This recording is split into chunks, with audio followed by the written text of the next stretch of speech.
Okay, everybody, I'm going to go through the second part of Image Comics.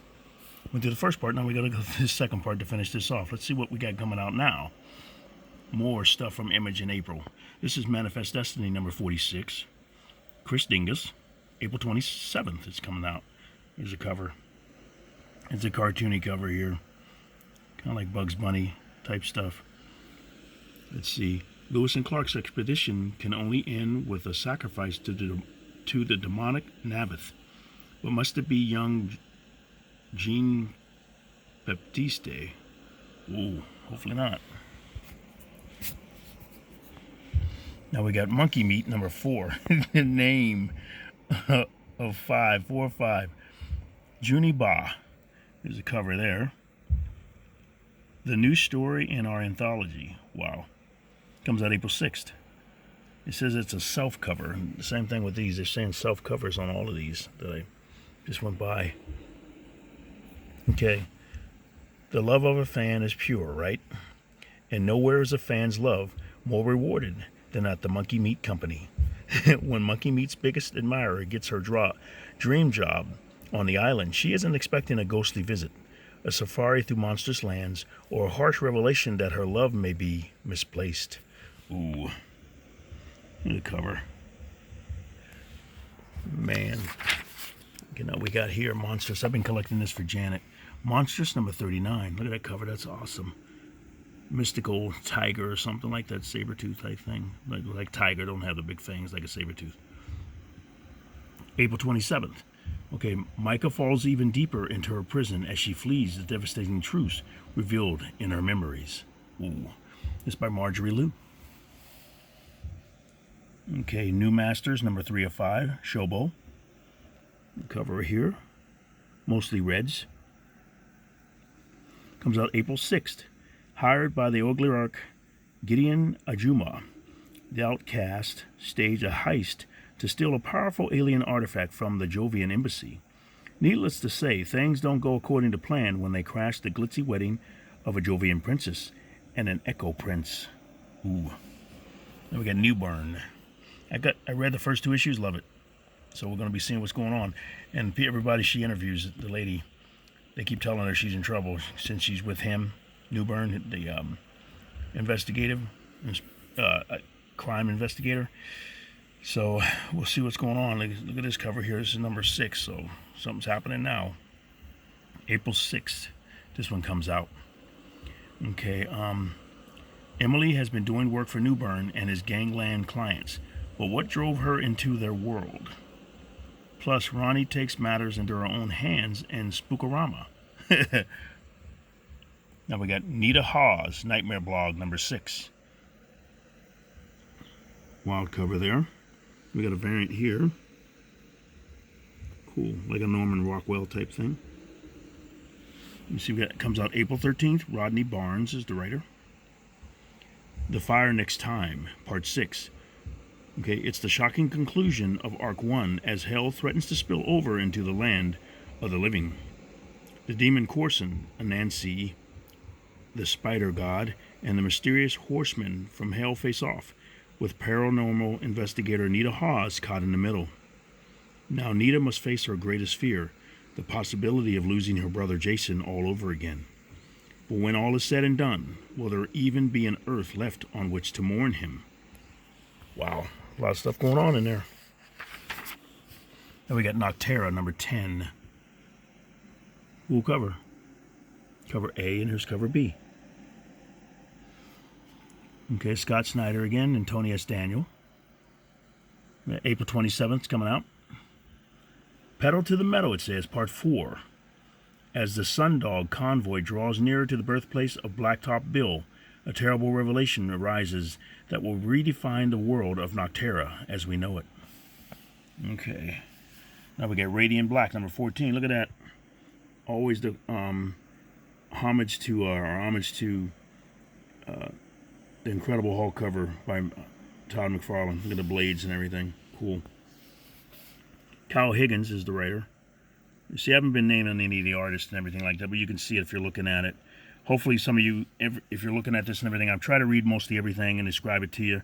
If you just use it for background noise, because I listen to these also sometimes in my car, just to see what they sound like and see what I should do or what I should change. And if, like I said, if I always put in all of my videos, at least the latest ones, if you see anything or hear anything or you want me to change something or add something, just let me know and I'll try to adjust it, like reading everything or just part of it just to get through it real quick, or describe things better or more clear, like if you're just using it for background noise so you don't have to keep looking up, especially if you're driving. Okay, so I try to do it as best I can. This is number 14, Radiant Black number 14. I like the cover. I stopped collecting these at issue 10, I think, or something like that, and I gotta get them all because I like the beginning story. I always liked when characters, they make new characters and they're learning about their powers and everything, and he got these powers and everything from somebody, I guess, that wants them back. But there was somebody else who had powers like him as well, and they were, instead of Radiant Black, they were like red. So they're going to be moving to red in another book, and that's coming up next. But this is comes out April 20th. Kyle Higgins. Enough is enough. It's time for Marshall to take the flight to Epic Front and put an end to this parade of super criminals for good. But they won't be going down without a fight. And could their new weapon be strong enough to turn the tables on Radiant Black? Wow, there's some variants there. Okay. Now here's what I was talking about. Radiant Red, number 2 of 5. Cool cover. Got a variant down here. So this is by Cherish Chen. David Lafuente is going to, and Miguel Morto. August, or April 6th, I mean. This looks really good. I'm going to be picking this up too, because I want to check out what's going on. And I'm going to have to do a lot of catch-up. You know, you always have your to-read pile. It's 1 o'clock on a Thursday morning, so Tommy Sohn should be at home with her fiancé, in bed, asleep. So why is she in an abandoned warehouse in an empty industrial district? And who or what waits for her inside? Okay. I'm going to find out when we read it. Joe Hill's Reign, number 4 of 5. I saw number 1 at Half Price Books today. I didn't pick it up, though. I wasn't sure if I was going to like it or not. April 13th, Joe Hill and David M. Boer. Let me know what this book is if you think you like it. If you like it, let me know. Because it started off like it's raining, but it's raining like glass shards and people are getting stabbed and stuff. It's weird. So, punctured. Like, imagine walking out and it's raining little pieces of glass. Ouch. Okay, this is angry clouds hang over the Rocky Mountains as honeysuckle approaches Denver. The devastation from the rain of nails extends far beyond anything honeysuckle could have imagined. So it's nails. After a confrontation with a homophobic neighbor, honeysuckle arrives at Yolanda's home in search of Yolanda's father. What she finds is far more horrifying than the looming storm clouds. Uh-oh. So now we got A Righteous Thirst for Vengeance. Rick Remender, one of my favorite writers. Everything. So we'll see what's going on with this one. April 13th is when this one comes out. The problem with hiding is there's no place to run once you've been discovered. Ooh. This is the big one. All the trains collide. Wow. Let's see. Rogue Sun, number 3. I got number 1 of this one. I want to read this. This looks really cool. I like just the covers on these. And there's a variant down here. Cover B, I mean. Okay, Ryan Parrott, April 27th. An unexpected suspect emerges in Marcus's murder. But what's the next step in their sinister plan? Who is the witch doctor of Audubon Park? And what is the shocking secret of Perrine jewelry? This is really cool. I like the helmet, the glow and everything, the flame. These looks like little teardrops, or they're like jewels or something hanging there. You see them look like the little strands. That's nice. And a Saga cover, number 58. These things are really beans. I remember reading the first few issues of this and I didn't read any more. But it seemed to take off really good. I'm not sure if they're going to be doing anything else with this. Fiona Staples is the writer, and Brian, or not the artist, I mean, and Brian K. Vaughan is doing the writing. So this has been around for a while, 58 issues. It's been a few years. April 27th. I got the first few issues of this, and then I found some more at Half Price Books. Wow, friends or enemies? Different wild-looking characters. The guy with the television head and everything. I mean, look at the frog playing drums. Or Toad. Scorched, number 5. These have been having some really nice covers. I got the first one, but no more. I wanted to see what's going on. A blank cover. I like to have something like that to draw on. This is Sean Lewis, and Francesco Matina's been doing all the covers. Really nice. And there's a blank one there, but this comes out April 27th. Soul Crusher proves to be a much bigger threat to the team than they initially thought, when he turns out to be part of a network of individuals determined to bring them all down. But will opposing ideals and motivations bring an end of the Scorched before Soul Crusher has a chance to? Very cool cover. And I'd like to get that action figure of female Spawn. That'd be cool. What's going on here? Now we got Slumber number 2. Uh-oh. Don't look like he's sleeping too well. What in the world is that? He's pulling out of him he's a carcass, and he's pulling out of himself like a butterfly pulling out of a cocoon or something like that. Now he's all red. And then we got over here, variant cover there. So this is by Tyler Burton Smith. Okay, April 20th. There's the writers and the artists and everything, the covers. Okay, this one says, Officer Finch discovers that his body is being taken over by a nightmare serial killer while he sleeps. Oh, man. Desperate to clear his name, Finch seeks out Stetson to erase the murderer's nightmare from his dreams for good. Man, that would be pretty... Oh, man. I'll have to see what that one's going about. Let me know if you're going to be collecting that one. That's different. Spawn 329. That's a cool black and white cover there. Rory McConville is doing the writing. I see, there's for one of the first names I mentioned, Carlo Barberi. He's an artist, but Francesco Matina. I'm not sure if that's... Yeah, I guess that is his artwork cover, eh? Cool. And there's a blank one here. Yeah, this comes out April 27th. Spawn is dealing with the surprising effects of tearing open a hole in time itself, as a hellspawn from the past arrives with an alarming warning. Man. Now we got Step by Step, or Step by Bloody Step, 3 of 4. Interesting cover. Either Cy or C. Spurrier. Matthias Bergera and Matthias Lopez doing the art. Okay, we got April 27th, 48 pages in this one. Wow.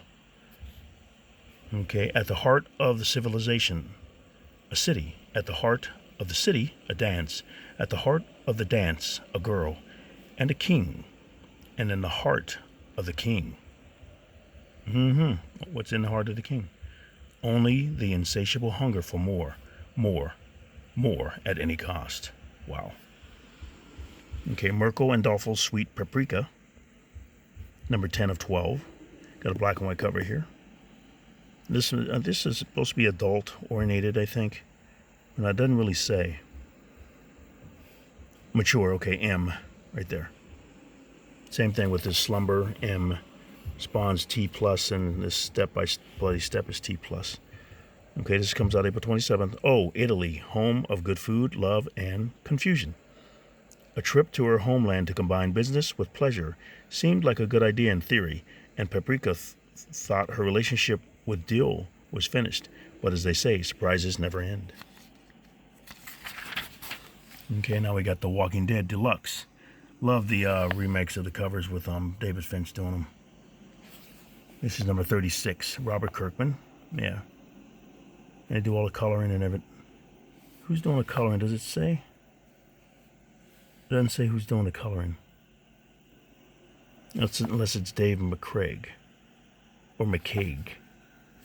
Okay, there's a variant there, cover B. April 6th. Rick learns the hard way to keep your friends close, but your enemies closer. This deluxe presentation in stunning full color also features another installment of Cutting Room Floor and creator commentary. Okay, now we got number 37. We'll cover. You see they do different stuff like in the TV show than the comic book, because he got his hand cut off pretty early in this one, in the story. There's a cover B there. Okay, April 20th, this one comes out. Okay, while Glenn and Maggie look towards the future, others are dwelling on the past. And is Maggie and they're going to have a spinoff with some of these characters and everything? I'm like, really? Are we really going to do it? I'm like, we'll see. So there's supposed to be, I got some spinoff characters and everything of all the different, some of the different characters are going to be having their own show. That might be interesting. Okay, what's the furthest place from here? Number 6. Okay, Matthew Rosenberg. Now these are variant covers B, C, D, and E. And I tried to get signed ones when they were on Midtown Comics, but I didn't get them in time. So this one's April 13th, end of a story arc. And the implosive end to the first story arc. Prufrock, that's weird, chases a ghost. Oberon fights for his life, and Alabama's deal to save her family collapses before her eyes. It's the end of the road for the Academy as they know it, but they are going down swinging in a shocking conclusion to the first arc. After this, nothing will ever be the same again. Now we got the one with the CD player in it, or the CD little record it says. But let's see. It's got a little different cover on it. This one comes out July 20th. It's $15.99. This one's $3.99. Paying for the little record there. Soundtrack. The End of the World has a soundtrack. Every issue of the post-apocalyptic coming-of-age series will offer an extremely limited number of deluxe editions featuring an exclusive cover and a 7-inch record with 2 songs from some of today's best indie and punk bands, recorded specially for this project. That's cool. This issue, Gulch goes somber and military. Gun gets intense. Only in comic shops. Okay, now we got ZVRC, Zombies vs. Robots Classic. Number 2 of 4. There's a variant down there, or the main cover there. April 27th, Chris Ryall. The re-representation of the oft-forgotten Zombies vs. Robots series by Chris Ryall and Ashley Wood rolls onward with the original 2 issues of the series that form the basis for the forever in development Hell feature film Inherit the Earth, plus new covers by Wood, all new ZVR tributes to the mad genius that was Don Martin, and more. Join us for the series that Comic Book Resources recently anointed as the number 2 zombie comic of all time, second only to The Walking Dead, but tied for first in our hearts. Wow. And that's it. All right, let me know what you think about that. I'm going to start with Dark Horse next. You guys have a great day, and let me know what you're going to be collecting, and Collector Dude is out.